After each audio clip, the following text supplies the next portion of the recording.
बिस्मिल्लाहिर्रहमानिर्रहीम। ख़वातीन और हज़रात, हम और आप सब जानते हैं कि मुहर्रम के महीने का आगाज़ हो चुका है।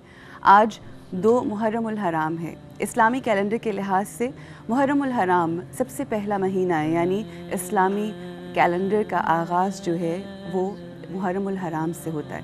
ख़वातीन और हज़रात, जब ये महीना आता है तो अपने साथ बहुत सारे गम, दुख, परेशानियाँ और ऐसी चीज़ें और ऐसे वाक़यात लेकर आता है जो हमें याद दिलाते हैं कर्ब व बला की। ख़वातीन और हज़रात, इससे पहले कि आज का ये प्रोग्राम का आगाज़ करें और हम गुफ्तगू को बढ़ाएं आगे, मैं ये बताना चाहूँगी कि थोड़ा सा पस मंज़र जो है वो कर्ब व बला का, जब हज़रत इमाम हुसैन अलैहिस्सलाम ने आज ही के दिन तकरीबन 1400 साल पहले जब करबला में आज के दिन वो पहुँचे, उससे पहले क्या हुआ था वो मैं आपके सामने बयान करना चाहूँगी कि मदीने में जब यज़ीद के कहने पर वलीद ने हज़रत इमाम हुसैन अलैहिस्सलाम से बैत तलब की तो हज़रत इमाम हुसैन अलैहिस्सलाम ने साफ़ इनकार कर दिया, और उसका मकसद ये था कि वो नाहक इंसान, एक ऐसा इंसान जो कि जाबिर है, ज़ालिम है, लोगों के हकूक़ की अदायगी नहीं करता, और वो तमाम अहकामात जो कुरान हकीम अपने इंसानों के लिए, मुसलमानों के लिए, ईमान वालों के लिए जो उसने दिए, उनमें से किसी एक पर भी अमल पैरा नहीं था। और वो बहुत अच्छे तरीके से जानता था, यज़ीद ये बात बहुत अच्छे तरीके से जानता था कि हज़रत इमाम हुसैन अलैहिस्सलाम जो हैं वो रसूल खुदा सल्लल्लाहु अलैहि वसल्लम के आखिरी के जानशीन हैं और वो ही उनके वारिस हैं। और वो ये जानता था कि अगर जनाब इमाम हुसैन अलैहिस्सलाम ने बैत ना की तो जितने भी मुसलमान हैं, तमाम मुस्लिमीन जो उसके बनाए हुए उसूल हैं उनको नहीं मानेंगे, और उसका इक़्तिदार उसको जाता हुआ दिखाई दे रहा था। इसलिए वो ये ज़रूरत समझता था, वक्त की ज़रूरत समझता था कि जनाब इमाम हुसैन अलैहिस्सलाम से बैत तलब करे और बैत ली जाए। हम सब जानते हैं कि करबला जो है वो सिर्फ़ इक़्तिदार हासिल करने के लिए नहीं था, बल्कि उसका असल मकसद ये था कि इंसानों के हकूक़ बचाए जाएं। वो तमाम अहकामात जिनका ज़िक्र हमें कुरान हकीम में जिनका ज़िक्र मिलता है, उनको बचाने के लिए इमाम हुसैन अलैहिस्सलाम ने करबला का रुख किया। और हम ये भी बताते चलें कि 28 रजब को, जब उससे पहले जब वलीद के हुक्म से जनाब इमाम हुसैन अलैहिस्सलाम के लिए मदीने की ज़मीन हज़रत इमाम हुसैन के लिए बहुत तंग कर दी और बहुत सारी मुश्किलात का उनको सामना करना पड़ा, उस वक्त उनको इस चीज़ का अंदाज़ा हो गया था कि अब उनको हिजरत करना पड़ेगी।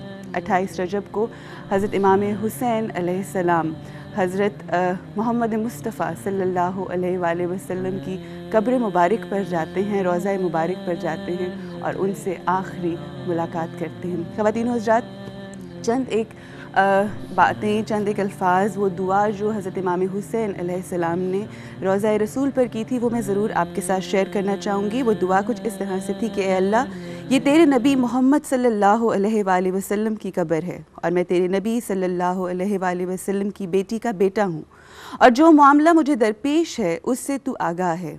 ए अल्लाह, मैं मारूफ़ को पसंद करता हूँ और मुनकर को नापसंद करता हूँ। ए ज़ुल जलाल वल इकराम, मैं तुझसे सवाल करता हूँ इस कब्र के हक़ के सदक़े में कि तू मेरे लिए उसका इंतखाब फरमा जो तुझे और तेरे रसूल सल्लल्लाहु अलैहि वसल्लम को पसंद है।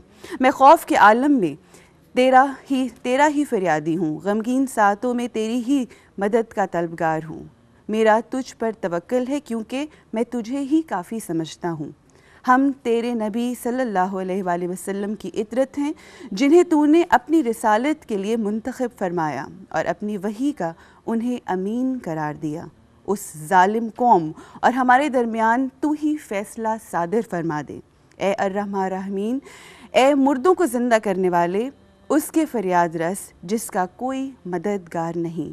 ए दाइम, जिसके लिए कोई इख्तिताम नहीं, तेरे फ़ैसले पर मैं साबिर हूँगा। तेरे सिवा कोई माबूद नहीं, तेरे सिवा मेरा कोई रब नहीं। तमाम हम्द व सना अल्लाह के लिए और दुरूद उसके रसूल सल्लल्लाहु अलैहि वसल्लम पर। ख़वातीन और हज़रात, ये वो दुआ थी जो जनाब इमाम हुसैन अलैहिस्सलाम ने रोज़ा रसूल सल्लल्लाहु अलैहि वसल्लम पर की और उसके बाद उन्होंने हिजरत की। हम सब जानते हैं कि आज से تقریباً 1400 سال پہلے آج ہی کے دن کربلا میں انہوں نے قیام کیا، وہاں پر اپنے خیمے لگائے، اور آج کا دن ہم سب ان کو یاد بھی کرتے ہیں۔ اور یاد کرنے کے ساتھ ساتھ سب سے اہم چیز یہ ہے کہ جو مقصد شہادت ہے، جو کربلا میں پہنچنے کا مقصد ہے، کس لیے یہ سب کچھ ہوا، اس کو یاد کرنے کی کوشش کرتے ہیں۔ اور ہر سال جب یہ موقع آتا ہے، جب محرم الحرام آتا ہے، تو ہمیں سوچنے پر مجبور کرتا ہے کہ ہمیں اپنے کرداروں کے اندر اور اپنی گفتار کے اندر کس طرح سے تبدیلی لے کر آنی ہے، کیونکہ کربلا تو ہے ہی تبدیلی کا نام، یعنی ہمیں اپنے اندر تبدیلی لے کر آنی ہے۔ اور اسی حوالے سے ہمارا آج کا یہ پروگرام ہے۔ اس سے پہلے کہ میں بریک پر جاؤں، میں چاہوں گی کہ ہمارے آج جو یہاں پہ بہت ہی محترم اور میرے لیے بہت ہی معتبر عالم اور عالمہ یہاں پر موجود ہیں، ان کا میں آپ سے انٹروڈکشن کروا دوں۔ سب سے پہلے ہمارے ساتھ موجود ہیں محترمہ سیدہ ہما تقوی، خوش آمدید، اور ان کے ساتھ ہمارے ساتھ موجود ہیں محترم علامہ ضامن زیدی صاحب، جو کہ ریلیجس اسکالر ہیں، اور انشاءاللہ آپ لوگوں کی تعلیمات میں، آپ لوگوں کی انفارمیشن میں بہت سا اضافہ ہوگا۔ اور یہ جو شو ہے ہمارا، یہ شو صرف مسلمانوں کے لیے نہیں بلکہ انسانیت کے لیے یہ شو ہے، کیونکہ حضرت امام حسین علیہ السلام کا پیغام انسانوں کے لیے تھا، اور انسانوں کی حقوق کے لیے تھا، اور انسانیت کی بقا تھا۔ خواتین و حضرات، اگر آپ کچھ آج شیئر کرنا چاہتے ہیں، کوئی بات پوچھنا چاہتے ہیں، کوئی سوال کرنا چاہتے ہیں، تو ہماری ٹیلی فون لائنز بھی کھلی ہیں، آپ کال کر سکتے ہیں۔ یہاں پہ ہم رکیں گے بریک کے لیے، بریک سے واپس آئیں گے اور اپنی آج کی اس گفتگو کو اور کربلا کی جو شہادت ہے، اس کے مقصد کو سمجھنے کی کوشش کریں گے۔ ہمارے ساتھ رہیے گا۔